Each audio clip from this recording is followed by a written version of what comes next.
अच्छा सामीन, दूसरी बात ये है कि साड़ी पहन सकते हैं कि नहीं।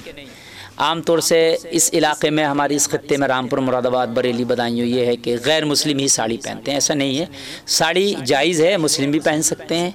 हाँ, साड़ी पहने तो उसमें जिस्म ज़ाहिर ना हो। साड़ी दो तरीक़े से पहनी जाती है, एक तो इस तरीके से कि इसमें पेट और कमर दिखता है, और एक इस तरीके से कि उसमें पेट और कमर चारों तरफ से ढांप लिया जाता है, और जो ऊपर के उसका ऊपर से पहनने का जो होता है, जिसको कुर्ती कह लें, बिलौज कह लें, उसका आस्तीन पूरा होना चाहिए, तो वो साड़ी भी पहनना चाहिए। मुस्लिम ख़वातीन भी उसको पहन सकती है। और ऐसे ही मुस्लिम लड़कियां जो है आजकल जो जम्फर और क्या जो बड़े चुस्त तरीक़े के जो कपड़े चल रहे हैं, तो वो भी जैसे एक चुस्त पैंट नहीं पहन सकते, ऐसे ही वो चुस्त कपड़े भी ज़ेब तन नहीं कर सकते, नहीं पहन सकते। इस तरीक़े का लिबास जिससे जिस्म ज़ाहिर ना हो, वो लिबास पहना जाए। अब वो नाम उसका कुछ भी अवाम ने दिया हो, कुर्ता पैजामा दिया हो उसका नाम, चाहे वो उसका जम्फर शलवार दिया हो औरतों के लिए, उसका नाम जम्पर कमीज़ दिया हो, उसका नाम साड़ी दिया हो, उसका नाम, वो अलग अलग इलाक़ों के नाम से अलग अलग लिबास के नाम है। लेकिन ऐसा नहीं है कि जो आज हम पहन रहे हैं, ये शलवार मर्द भी और कुर्ता पहनते हैं जिसको पठानी सूट बोलते हैं, तो कि साहब क्या ये कुरान और हदीस से साबित है? ऐसा नहीं है। मेरे आक़ा करीम सल्लल्लाहु ताला अलैहि वसल्लम ने तहबंद पहना था।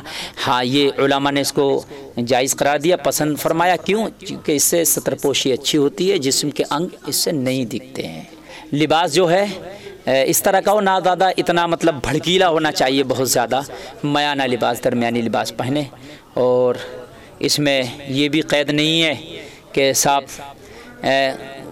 लिबास, आप जैसे ईद का मौका है तो कि साहब नया ही लिबास पहनेंगे हम। ये अगर धुला हुआ है आपका, साफ़ है लिबास, तो आप साफ़ लिबास, धुला हुआ लिबास पहन सकते हैं। मुस्तहब है नया कपड़ा पहनना ईद और जुमे के दिन, लेकिन फ़र्ज़ या वाजिब नहीं है। आपको अगर अल्लाह ने दिया है तो पहन सकते हैं, और नहीं दिया है तो पुराने को धुलकर भी ईद और जुमा अदा कर सकते हैं। और ऐसे ही आजकल ख़वातीन दुपट्टा, इतना हल्का, इतना बारीक दुपट्टा है सामीन के, उससे बालों की मुकम्मल स्याही नहीं, मुकम्मल बाल नज़र आते हैं, तो उससे भी गुरेज करें। इतना भारी और मोटा दुपट्टा होना चाहिए कि जिससे बालों की स्याही नज़र ना आए, नहीं तो फिर उससे नमाज हरगिज़ ना होगी। कोशिश करें लिबास के ताल्लुक़ से जो मैंने बताना था वो मैंने बता दिया है, और इस तरह से ना हो कि जिससे आज़ाए जिस्मानी ज़ाहिर हो रहे हो।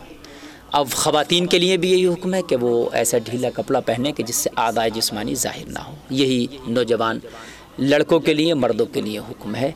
और औरत के लिए सर से लेके पैर तक पूरा मतलब लिबास में छिपा हुआ होना चाहिए बदन। और मर्द के लिए जो ज़रूरी है, जो मर्द का सत्र औरत है, वो नाफ से लेके घुटना तक है, यानी ये टुंडी से लेके नाफ से लेके घुटना तक छिपाना उसके लिए फ़र्ज़ है, ज़रूरी है।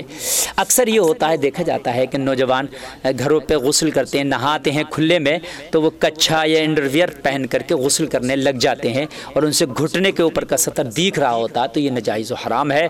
इससे देखना, दिखाना भी हराम है और देखना भी हराम है, दोनों हराम है। तो दोनों बातों से बचें। अगर आप खुले में नहा रहे हैं तो फिर तहबंद वगैरह या कोई कैपरी या पैजामा इतना नीचा हो कि वो आपके घुटनों से नीचे तक आ रहा हो। हाँ, अगर गुस्ल खाने में बंद जगह में आप नहा रहे हैं तो फिर आप, अगर कपड़ा बिल्कुल भी नहीं है तो आप बरहना होकर भी नहा सकते हैं, बस क़िबले की तरफ पीठ या मुंह ना करें। ये पैगाम अपनी नस्लों को भी दें, अपने बच्चों को भी दें, और कोशिश करें कि इस पर अमल किया जाए।